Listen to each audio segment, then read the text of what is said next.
The daily process starts off at 3 in the morning.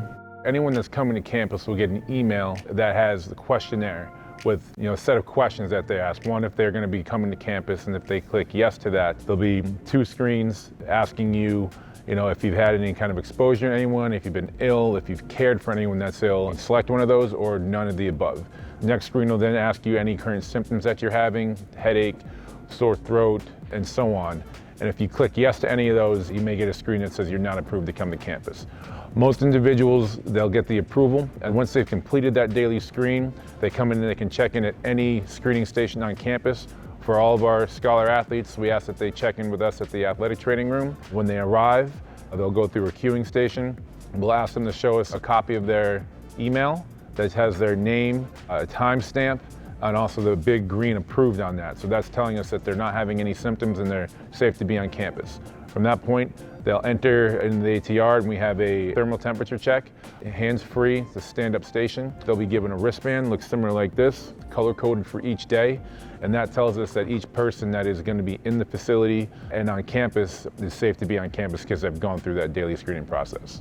So first, everyone's required to have a mask on when they're not actually participating in athletic activities. Once they're in the facility, physical distancing is a must. It's a minimum of 6 feet. We ask about a minimum of 8 feet if possible. There's hand sanitation stations placed throughout the facilities. Out in the field, conditioning session or something that has an athletic trainer nearby, they will have hand sanitizer on them to sanitize hands.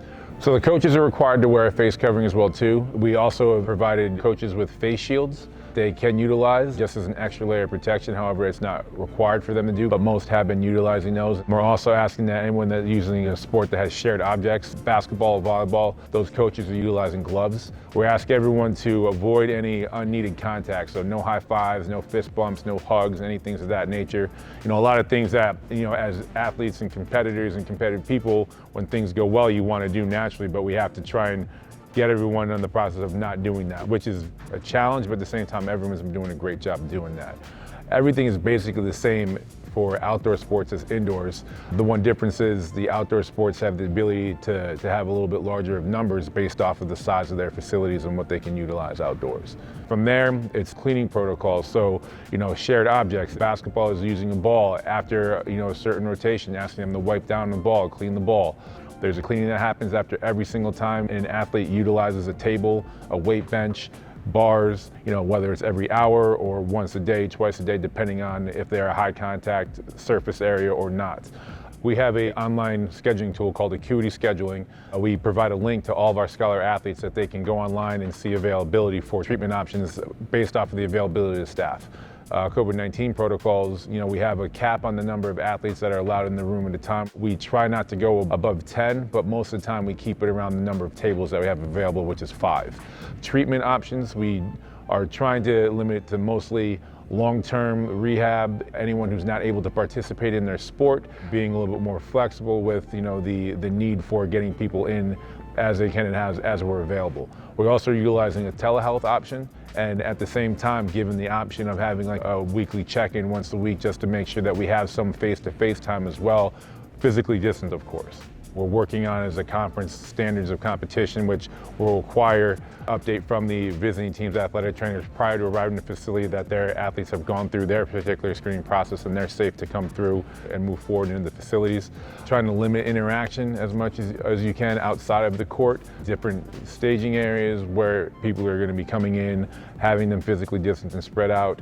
In the arena, for example, benches having the different levels of clearance based off of how much interaction you have with athletes, individuals who have direct contact with the scholar athletes on a daily basis. So the coaches, athletic trainers being in that tier near the bench, but having space between them and anyone else who potentially be asked to come and help work the game. So the scorers tables, the officials, for those individuals who aren't necessarily around the team to keep their distance and also be able to keep their distance from each other as well.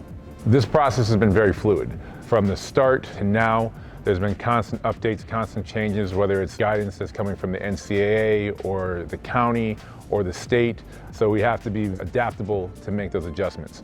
I think, from a staffing standpoint, looking at, what is it that we're able to do in regards to being as available as we can for the scholar athletes and their care, but as well as adapting to the increased protocols that go with COVID-19.